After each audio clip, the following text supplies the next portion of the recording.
ဟုတ်ကဲ့အားလုံးပဲမင်္ဂလာပါမြန်မာနိုင်ငံအတွက်အထူးသတင်းကောင်းဖြစ်ပါတယ်ခင်ဗျမြန်မာနိုင်ငံမှာရှိတဲ့တလူတီထိုးသားဝါဒနာရှင်များ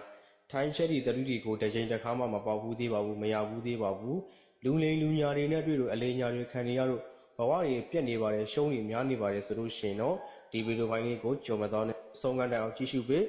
ဗီဒီယိုပိုင်းလေးကိုမြင်ပြီးတွေ့ပြီးဆိုတော့အပေါင်းလေးနဲ့အသေးလေးပေးတယောက်ကိုကော်ဖီလေး3ကတော့ယူပေးနော်အဲ့ဒါကတယောက်မြင်တယောက်ပေါ့အောင်အများမြင်အများပေါ့အောင်ကွန်မန့်မှာလည်းမိမိတို့အခက်အခဲတွေမိမိတို့ကြုံတွေ့နေရတဲ့အခက်အခဲတွေကိုတစ်ချက်လောက်မှန်ထားပြီနော်ဟုတ်ပြီအခုမြန်မာနိုင်ငံမှာဖြစ်ပေါ်နေတဲ့ထိုင်းသတိရုံချုပ်ကပါဆိုပြီးတော့မိတ်ဆွေတို့ကိုငွေကြိုးတောင်းဘေးတွေကြိုးတောင်းနော်အလေးညာတွေခံနေရလို့ဘဝတွေပြတ်နေပါတယ်ဆိုတဲ့လူတွေကျွန်တော်တို့ရှီကိုတိုင်စာရင်းနဲ့တကွရောက်တဲ့ email တွေပို့ကြတယ်ဖုန်းတွေဆက်သွယ်ကြတယ်နော်ဒီလိုအခက်အခဲမျိုးကိုအခုလာကျွန်တော်တို့ထိုင်းနယ်လော်ထရီ office ကနေပြီးတော့ကိုကြီးဆောင်ရွက်ပေးသွားမှာဖြစ်ပါတယ်နော်ဒါကတော့ကျွန်တော်တို့ဘက်ကနေပြီးတော့အခုတစ်ချိန်တစ်ခါကိုကြီးဆောင်ရွက်ပေးသွားမှာဖြစ်ပါတယ်ဒါကြောင့်မို့ဒီနှစ်အောင်ရရင်တည်တည်ချာချာလေးထိုးပါမယ်နော်ပေါလို့ရှင်နဲ့အလူကြီးတန်းကြီးလောက်ပါမယ်ဆိုတဲ့မိတ်ဆွေဝါဒနာရှင်များလိုချင်ပါတယ်ဆက်သွယ်ချင်ပါတယ်ဆိုလို့ရှိရင်တော့ဆက်သွယ်အားလုံးကဖုန်းတိုင်းခေါ်ဆိုဆက်သွယ်ပြီးပါကျွန်တော်မိတ်ဆွေများကိုကျွန်တော်ဘက်ကနေပြီးတော့လူကြီးအကန့်အသတ်နဲ့ကိုကြီးဆောင်ရွက်ပေးသွားမှာဖြစ်ပါတယ်နော်အခုမြန်မာနိုင်ငံမှာဆိုလို့ရှိရင်ကျွန်တော်တို့ကလူကြီးတန်းနဲ့ချီပြီးရှိတယ်ဒါပေမဲ့ကျွန်တော်တို့ကိုကြီးပေးမှာကအဖွဲ့ဝင်အယောက်30ပဲကိုကြီးပေးမှာဖြစ်ပါတယ်ဒါကြောင့်မို့လိုချင်ပါတယ်ဆိုတဲ့မိတ်ဆွေများပေါက်ချင်ပါတယ်ဝါဒနာရှင်များက